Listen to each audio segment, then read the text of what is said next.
Drone শিল্পে ইরানের ঈর্ষণীয় সাফল্য ইসরায়েলের জন্য ব্যাপক আতঙ্কের মূল কারণ হয়ে দাঁড়িয়েছে। কেননা সাম্প্রতিক সময়ে তেল আবিবের বিরুদ্ধে বিভিন্ন ফ্রন্টে ইরানি ড্রোন তাদের সামর্থ্য দেখিয়েছে।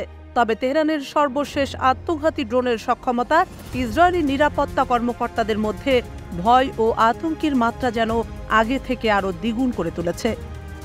ইরানের সামরিক শক্তি সম্পর্কে রাই আল ইউমের একটি প্রতিবেদনে লেখা হয়েছে, ইরান গত সেপ্টেম্বরে শাহেদ 136B ড্রোন উন্মোচন করেছে।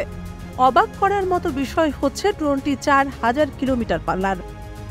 বিভিন্ন সংবাদ মাধ্যমের দেওয়া তথ্য মতে রাই আল ইউমের প্রতিবেদনের প্রকাশিত এই ইরানি ড্রোনের 4000 কিলোমিটার পাল্লার কথা উল্লেখ করে বলা হয়েছে যে শাহেদ 136B তেহরান এবং প্যারিসের দূরত্ব একাধারে অতিক্রম করতে সক্ষম। তেল আবিবের উচ্চ পর্যায়ের নিরাপত্তা সূত্রগুলো স্বীকার করেছে যে এই ড্রোন ক্লাসিক ড্রোনের তুলনায় দূরবর্তী স্থানের সুনির্দিষ্ট লক্ষ্যবস্তুতে আঘাত করার ক্ষমতা রাখে। ইরানি এই ড্রোনটির চমৎকার কৌশলগত ক্ষমতা রয়েছে এবং স্যাটেলাইট প্রযুক্তির মাধ্যমে এটি গুরুত্বপূর্ণ লক্ষ্যবস্তু ধ্বংস করতে পারে। ক্রুজ ব্যালিস্টিক ক্ষেপণাস্ত্রের তুলনায় এই ড্রোন কম খরচে অনেক বেশি দূরে শত্রুদের লক্ষ্যবস্তুতে আঘাত করতে পারে।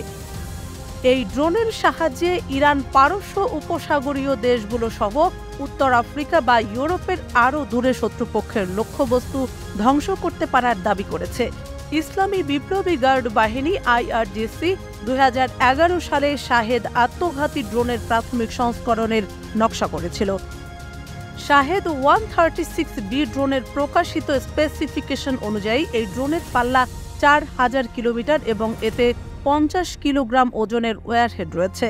এই ড্রোনের আনুমানিক গতি বিবেচনা করলে সর্বোচ্চ গন্তব্যে পৌঁছাতে এটিকে 16 থেকে 20 ঘন্টা উঠতে হবে। এই ড্রোনটির মূল বৈশিষ্ট্য হল বিস্ফোরক নিয়ে এটি সরাসরি লক্ষ্যবস্তুতে গিয়ে নিজেই বিস্ফোরিত হয়।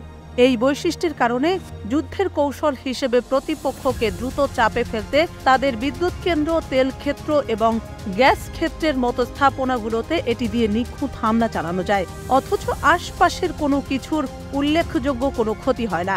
এছাড়া এই শ্রেণীর ড্রোনগুলো দামে সস্তা, ফলে যুদ্ধের ব্যয়ভার কমাতে ব্যাপক সহায়ক এসব ড্রোন। ইসরায়েলি সূত্রগুলো জানিয়েছে ইসলামী প্রজাতন্ত্র ইরান বছরের পর বছর ধরে কম খরচে কার্যকর সামরিক সক্ষমতা জোরদার করার চেষ্টা করছে। এই ড্রোনগুলোর উৎপাদন এটি প্রমাণ করছে যে ইরান আঞ্চলিক এবং আন্তর্জাতিক অস্ত্র উৎপাদনের ক্ষেত্রে তার বৈজ্ঞানিক ও প্রকৌশলগত ক্ষমতা কতটা প্রয়োগ করতে সক্ষম এবং তারা এসব ড্রোন আঞ্চলিক এবং আন্তর্জাতিক শত্রুর বিরুদ্ধে ব্যবহার করতে পারে।